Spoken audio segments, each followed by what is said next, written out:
Welcome back, Daily Double Pod. We just got back from a long weekend at Oh Saratoga. yeah. Oh Ton yeah. of fun, some good things, some I don't want to say bad things, but I have a few complaints.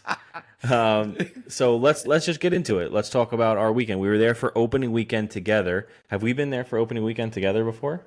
I don't believe so. I don't believe so. You always come in later in the season. Yeah, I only started the last few a years few ago on years. open weekend Right. myself. It was a ton of fun. It was cool to feel the energy of Saratoga this early in the summer, where it's usually in August, sort of like summer's coming to an end trip. And it was cool this year to kind of dive in, knowing that like summer is just kicking off with Yeah, this trip. So it right. was cool. What did you think of opening weekend? Thought it was interesting, but the weather played a huge variable.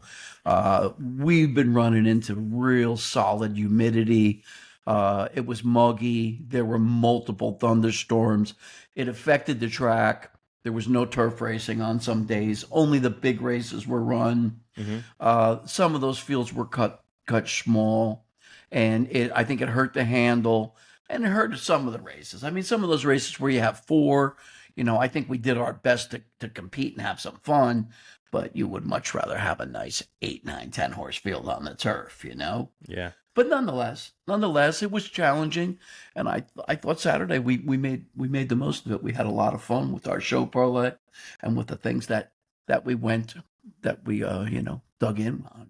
So Saturday was the Diana. Talk to me about you told me earlier, but money wagered this year versus last year, given Yeah. given the weather. The weekend of last year on the Diana, they took in $33 million on just the Diana and whatnot. This year it was 22 million take on Diana Day on that Saturday. Gotcha. Okay. And it was an exciting race. It was an exciting race. Actually, I made $452 on the race. I made the right choice going to excellent meeting. I would have had it too if the one won, but I wouldn't have won that much money. And I mean, it was a great race. It You really was know, it was an exciting rendition for the Diana, which is usually like a 10 horse field because a mile and an eighth on the turf at Saratoga is like a premier distance. I feel like a lot of horses have a chance at that distance, and yeah, we just had a tiny field. So I don't want to be a negative Nelly too much, but the lack of turf races, the rain, um, it's becoming a touch frustrating because, like, for instance, take this trip right now, which we just went on, which we were there, we got 3 days racing wise, and then go back to last year when we went to Saratoga, when we got racing on Thursday, Friday, Saturday, Sunday. So right? for me personally, I've been there those 2 times.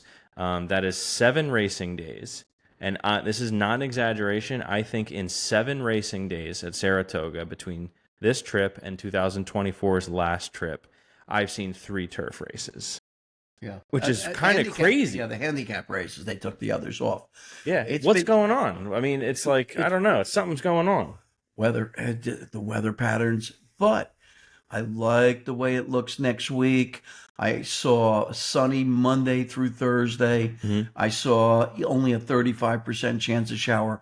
Maybe we'll go through some kind of change in the next week and we can at least get back to some normalcy. We deserve some. Ah, man, I certainly hope so. I personally enjoy the turf racing more than the dirt racing. I've had more success in my time playing the game that way. The dirt racing is obviously awesome and fun as well, but it takes a different level of handicapping. And then when you include some sloppy track, then you're really just kind of needing the horse on the lead or right off the lead, and then you got a chance. You know what I mean? Yeah, right. So Well, what are you going to do? All right, let's go opening weekend. A couple more layers with opening weekend. Let's talk a few trainers that caught your eye as to like, okay, these guys or gals are going to have a big Well, meet. I'll say one thing right away that I thought was curious. Todd Pletcher lost with his first 11 horses. And when I got there on Sunday, I believe, I was there for Paddock Patter. Yes. And Andy Serling he said, I'm not going to take any Pletcher horses until he gets a winner. Well, he won 3 races that day and also had the exact in one of the races. So you aren't going to keep Todd Pletcher down too long. I mean, sometimes we make trends where they don't exist. You just have to wait. Sometimes you just got to wait for these things to come around. Do you know what I mean? I mean, is Todd Pletcher going to go cold a whole meet? I mean, you can't overreact. You No, know, I have noticed though that it's like with first time starters, it's not necessarily his cup of tea. not like it used to be. You mean not as much? Yeah, exactly. Not Like as he's much. not as dominant with like the younger horses. But you know, Yeah, that's like you said though, it could be just you focus in on a few instances of it, and then you sort of just fixate on that. Might not be the case. yeah, And he's such a quality trainer. Um, yeah. we talked about this a little bit, but we had our fantasy jockey draft, and you're off to a fantastic start. But I drafted one of my favorite jockeys of all time, Javier Castellano, and my man's not really getting in the saddle all that often, and I was surprised by it because he still had a good number of mounts, 200 plus last year. It's just odd. I mean, like we talked about maybe Dylan taking a few of those mounts, but he used to be like Pletcher's go-to guy. Yeah, right. Yeah, I would say, you know, and like I said, Carmouche has had a great winter and spring. I mean, so he's already got 3 wins in 4 seconds and 1/3, and he's won on a few price horses. He's going to pick up more mounts. I think Carmouche can win 25 races this year. I Yeah. honestly believe his potential and whatnot. And JJ's not just, and you know, it's that competitive. If you just drop down 1 or 2 guys, Hmm. it's like you're in a little bit of trouble, you know. Yeah. And he's not getting the mounts. And how about me? I picked that Tory. He didn't even show up. I don't even know where he is. You know, Probably will just come in on a few real big days. but he said he was going to be riding here. He lied to me. Yeah, he did. He did. We didn't get any real update with Gaffleone. I know it was looking like he was going to split time, but then we found out that the injury's not. He hasn't made the progress that he needs just yet. Yeah, right. So he's taking a little bit more time. Yeah, yeah. I don't know. I don't have a ton of information on it, but that's sort of roundup right now. So we'll follow that Right. a little bit because Tyler comes in and makes an immediate impact as well when he's healthy. Yeah, I think Louis wound up winning. I think it was a couple races yesterday, or the weekend, and whatnot. And when Louis on a live horse at that track, you're gonna. Hey, and Ricardo's won up with a couple priced horses. Ricardo Yeah, Santana, he has. and today Lascano was in the winner's circle, and that seems to be the trend of what's going on now. Look, if you got the Ortiz brothers, and you got Flavian and Dylan, and I mean, how deep can it go? How many good horses are there in a race? Yeah, for sure. And realistically, the trainers are going to, their guys are going to get their best mounts. So it's not really going to change race to race. You know what I'm saying? Yeah, Like they don't have contract with these jockeys, but I feel like they have some sort of like verbal agreement with these jockeys. Like, I'm going to use you as much as I can here, with the Yeah. best guys. So no doubt. No, yeah, which no you doubt. should. I mean, it's a competitive I game. mean, that's it. There's that's the way it is. How about your boy Jose Ortiz start to the season? It's kind of crazy. Yeah, he started off real good, but the thing that's interesting was we talked about what a great winter and spring he had. Sure. I mean, he rode great at Fairgrounds, set some records there, and then rode great at Churchill. So now he gets all those Churchill horses. He's riding for Linda Rice, not exclusively, but A lot. I would say 70% of her horses. And Mark Cassie's using him. A lot of high quality trainers are using him. Joe Sharp, whoever.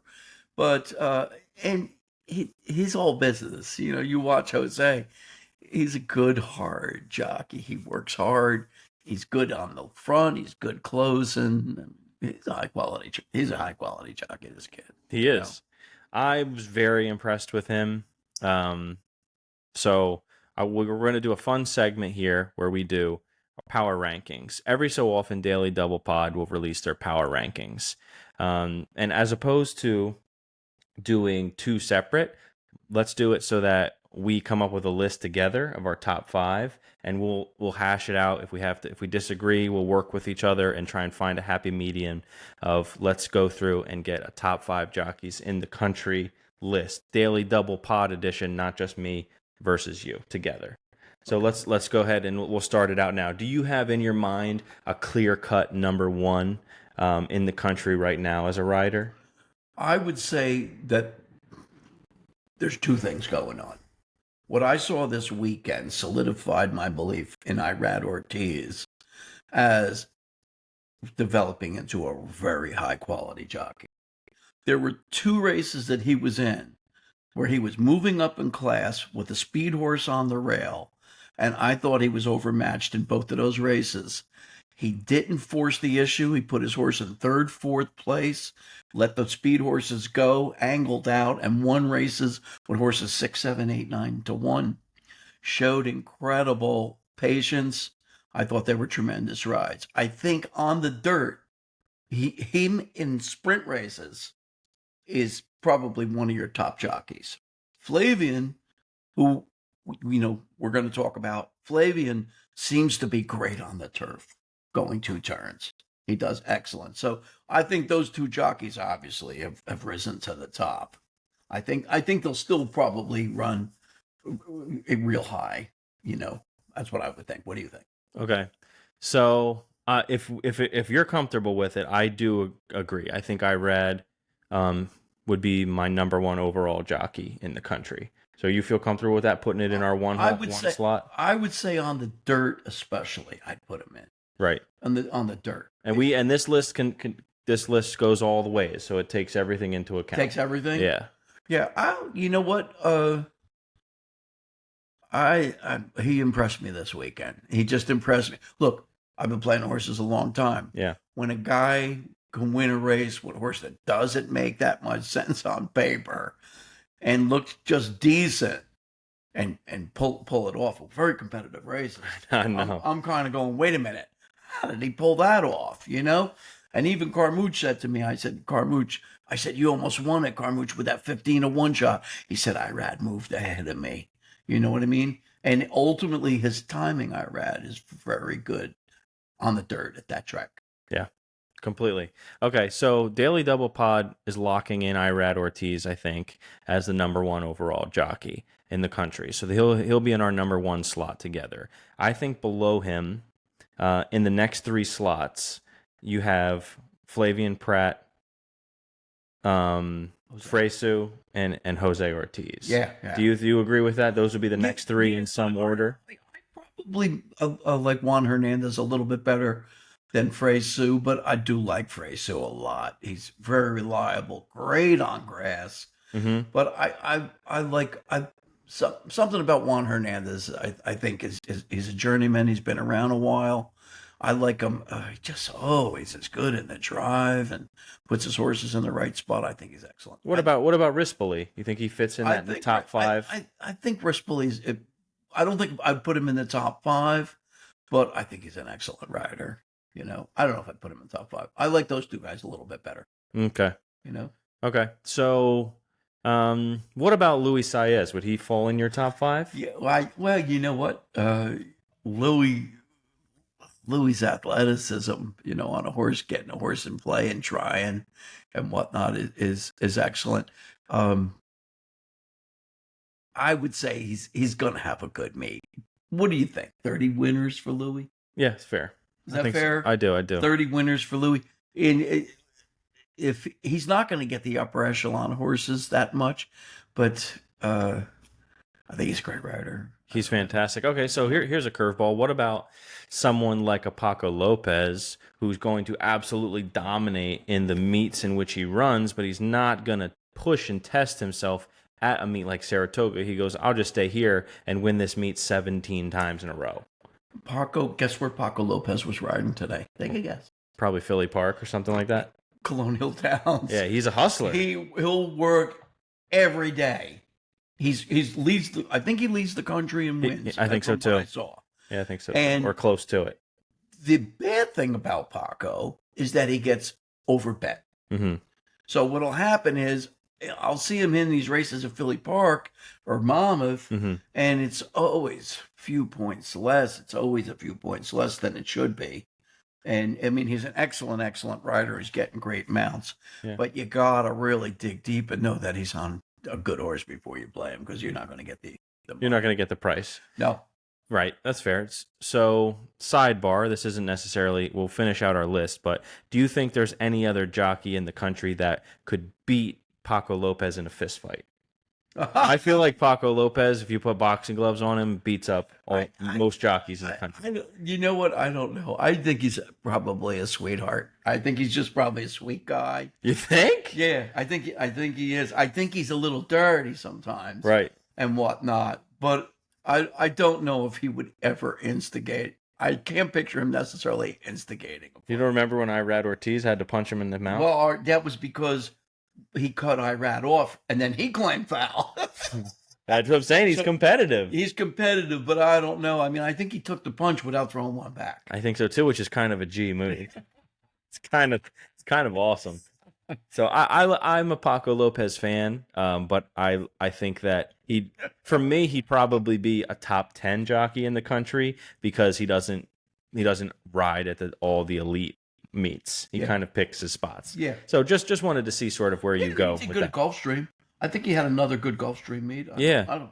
You know. He does well. I mean, I feel like even if he came to Saratoga and committed to a Saratoga meet, I feel like he'd get the same number of wins as like a maybe a touch above like the Carmouche Ricardo Santana. He may be just above them in number of wins, where he's going to go somewhere between 22 and 30 if he rode full time at Toga. You know what? Probably so, because I would say that his claim to fame still is more his dirt sprints and whatnot, and Definitely. you know, his reflexes and his strength. Probably, you know what I mean. Okay, so who's going number 2 for us? Who would you if it were up to me? I think that this is going to sound a little bit boring, but I think Jose Ortiz would go as my number 2 this year. Definitely. Yeah, it's a current list. It's a right now. We're talking about current. Yeah. Current. Yeah, and it seems like Jose every mount he's on seems live. You know? It's crazy. Yeah. I mean, he always puts the horse in, it seems like, the right spot. Yep, he does. And whatnot. So that means You feel comfortable with that? You think we're okay with our 1-2? I think yeah, I think we are. So three's where things are going to start to go in a couple different directions. Yeah. Because I think that if you took Flavian Pratt and put him at Santa Anita, and you took Fresu and you pulled him over here to Saratoga, I think Fresu gets more wins at Saratoga. I just feel like Fresu is a little bit better than Pratt. I don't necessarily Right now. I don't necessarily feel that, but I will say this: Pratt made the move to come here and to ride for Chad Brown. And Chad's using him on a lot of his good turf horses. Chad Brown is one of the best in the business on grass. Yep. If he's using Flavian Pratt, you know what I mean? Yeah. It's just saying something. And you saw the rides that he's won both grade ones on the turf so far at the meet.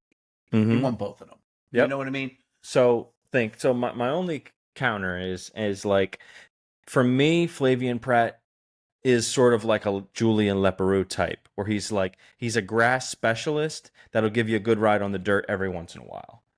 And he may be a notch above a Leperoux in his prime, but I don't know. It's tough for me because when you think of Irad, you just think of somebody who can get it done on both surfaces. And as soon as you hear Flavian Pratt, if you know this game, your mind immediately goes to turf specialist. You get what I'm saying? I feel like that should work against him a little bit. I prefer him on the turf, but I bet if you look at his victories, you're probably still going to find a high number on the dirt. I think he's definitely improved on the dirt and whatnot, you know. So for you, would he be your number 3 in your top 5 in the country? At this stage of the game, I would say yes. He's met the criteria of working in this colony that's so competitive in New York. He had the guts to come here and do it. How do you win 57 stakes races and set a record at Saratoga? Right. You know what I mean? Yeah. It's like you don't do that if you don't have special talent. Just impossible. I respect it. I'd be willing to put him at 3 if we could put Fresu in the list at 4. I don't think I'd feel comfortable with Fresu outside the top 5. But so that's where I would go. That's cool. I respect that. I bet him. I bet him. When I play California races, I always look to see who he's on Sure. and whatnot. But there's smaller fields. There's not as much competition. Here, you got these big fields. You got to make a lot more decisions and whatnot. I think we might see him down the road. I'm not sure how old he is. I think he's young. But we might see him down the road here. You know what I mean? How about to finish out your list? If we were going to operate under the assumption that Fresu was going to be our 4, how would you finish out the list? I'm going to get his age. I would say, well, I tell you, I love Juan Hernandez out on the West Coast. I think Juan is just is a real strong jockey. I hardly ever see a bad ride from Juan Hernandez. Strong, powerful, What about, do you feel as though you would take him over someone like Luis Saez? Juan Hernandez? I think that they're probably, at this state of the game, I'd venture to say that they're of equal talent. Really? You think so? Yeah. Yeah. Man, I'm having trouble finding this. Well, we'll look it up at some point here.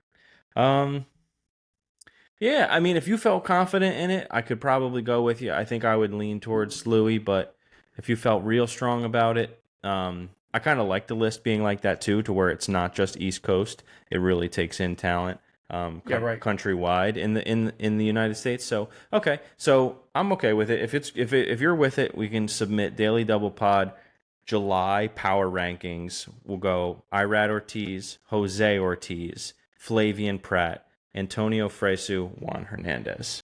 Yeah, I think that's fair. I think that's fair. I mean, look, if you had to pick some alternates, certainly Louis would be the primetime player. I mean, just on his record alone in the last couple of years. You know what I love about him too? I love the versatility. He's another jockey where when you think of Louis, you don't just think of somebody who can get you wins on grass or on dirt. He is versatile. And you think, like when we did the podcast with the draft, our cousin Du, his explanation was if you put Louis on the lead, you're in. And it was cool to think about that, but I don't even think about him as a jockey that needs to be on the lead. No, you know what I mean? I've won with him in all positions. Yeah, me too. But yeah, so that will be Daily Double Pod's power rankings. I have one follow-up question for you. What do you got? Okay.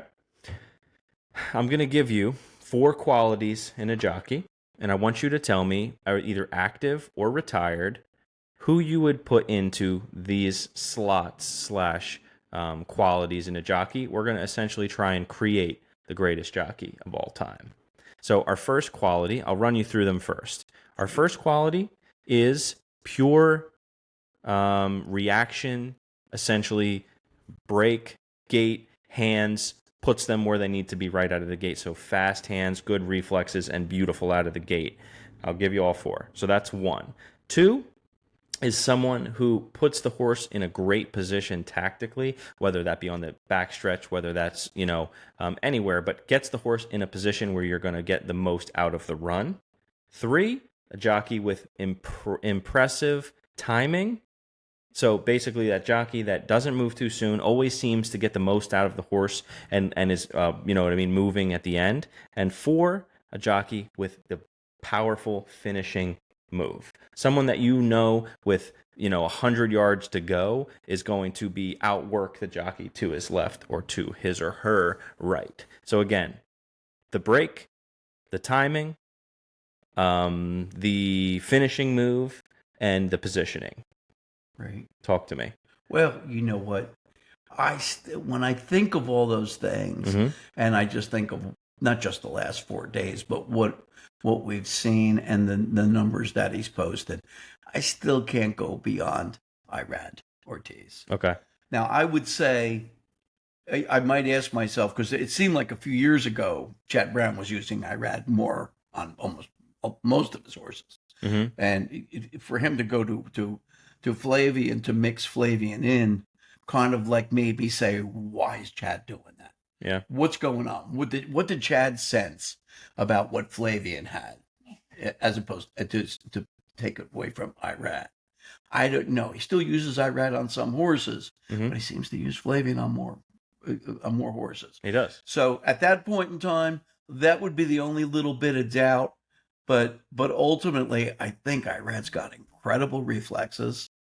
I think he's got incredible patience. I think he puts horses in a good position. He's a bit daring. He's not. He's better now. He used to be too daring sometimes and cause problems. Yep. I haven't seen him in any objections in the last several months. Right. You know, Right. and ultimately, I mean, other than that one at Tampa, and I think he just like is one of the most gifted. Okay, so let's see if we can create a jockey better than Irad. Take for me, if you could, one. You could so basically you can only give me one jockey per attribute. Give me one jockey over the course of your life. You can go back as far as early fires to Pat Day to somebody really tough like Paco Lopez out of the gate. OG Kendrick Carmouche great out of the gate. Who do you want on your horse to get a quick break and get into position? Well, I've seen a handful of really high quality jockeys back when I used to go to Atlantic City Racetrack in New Jersey, and he also ran in Florida. Was a jockey named Walter Blum. Walter Blum rode a lot of winners, and I don't know how he was always on the lead, but he was always on the lead. Interesting. Walter Blum was incredible, and I knew him too. He said hello to me. It was cool, and whatnot. But I would say out of the gate, he was something. And even if you think about it, Yeah. even in California, he wasn't. He never developed into, I think, a champion jockey.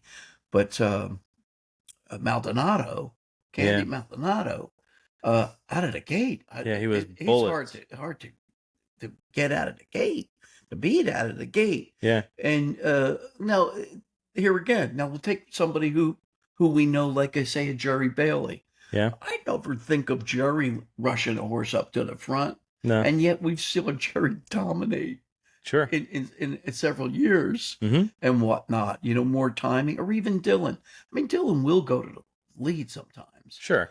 But there's some guys, like you're saying, like say, they're more intent upon going to the lead. You know what I mean? Yeah. And who else? I would say, I mean, like I told you, early fires used to go to the lead. And let me think, who else would you say is a great gate jockey? I mean, I think they're all capable. I think the Ortiz boys are capable of being that. Yeah. You know? Yeah. Let's do this. Let's stick with your answer here of Walter Blum. Let's go to the next. Let's go to the next category. Somebody that has good positioning always feels like just puts the horse into a spot where they can relax. They can get the most out of their trip. Well, that's a good question. It's a good one because I think of somebody, although I didn't watch him ride too much, but like a Pat Day. I just always felt like Pat Day had the horse where he needed to be and then relaxed. You know what I mean? Pat Day, I have no idea how he pulled off some of the things that he did.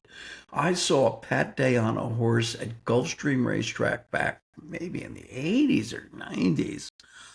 It's a 1.5 mile race. The horse got passed by like 4 lengths. He didn't panic at all. He waited for the last 70 yards and then he brought his horse back. But it was part of his temperament. His temperament wasn't to panic, and he always had something left at the end. Yeah. I mean, the guy won like so many races at Kentucky. It was unbelievable, you know? And a little guy. You see how small he is? I know. Real small guy. But he must have had real good hands and whatnot. And, hey, look, we've seen Mikey Smith for years. You know, He's another one. Mikey's got talent. Mikey's got the hands and he's got the talent, you know, and whatnot. But you know what? There must be a reason why certain guys rise to the top. Mm-hmm. You know what I mean? Mm-hmm. And get used as much as they do. And not only their character, their talent, a lot must go into it. They probably work the horses well. They probably get to know the horses, like Johnny Velasquez. We talked about all the wins that he's had. Yeah. Johnny would come back off of the horse and tell the trainer, maybe put blinkers on or do this. Don't take him to the outside. Don't take him inside. Johnny was a very intelligent jockey.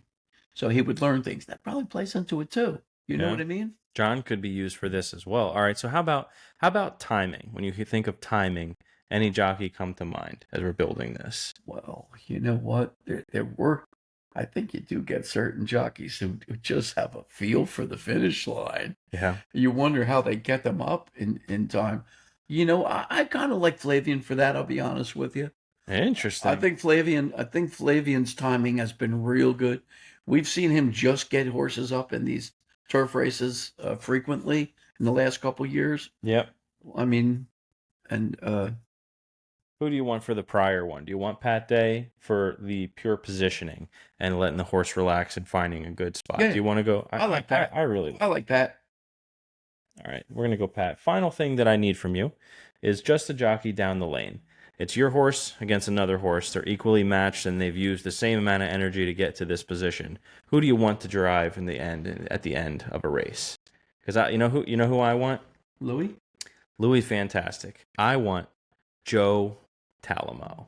Joey T. You remember how he used? I don't know how he didn't. I don't know how you raced in back-to-back days, Joe Talamo. His whole body would be into the ride at the end. It was like, you know how sometimes you're thinking like, come on, like let's go, like work him a little bit. Like there was never any question whether he won or he lost. Joe Talamo put his whole heart and soul into every ride coming for home. Well, you know, it's amazing. He must be an incredible talent. But I was curious to see him on TV this year. And I'm thinking, Joe, why aren't you riding? And then what I read, I didn't get the full story. Joe started very young, at 16 years old, moved up quickly, and rode from 16 until I think he might be 34 now. It's just that I'm not sure. Mm-hmm. But he said he rode all those years continuously, and he just needed a break to be somebody else for a little bit. So he was doing the color at Keeneland with all the gang on, and whatnot. But I know what you're saying. He looked to me like a superior athlete. Mm-hmm. He knew how to get the whole body working, like you're saying, and he could win a drive. Yeah, he could win a drive. He's 35, 35. Which if you think about it in jockey years, not really that old. That's pretty young. That's young. When's he gonna come back? I don't think he has an injury.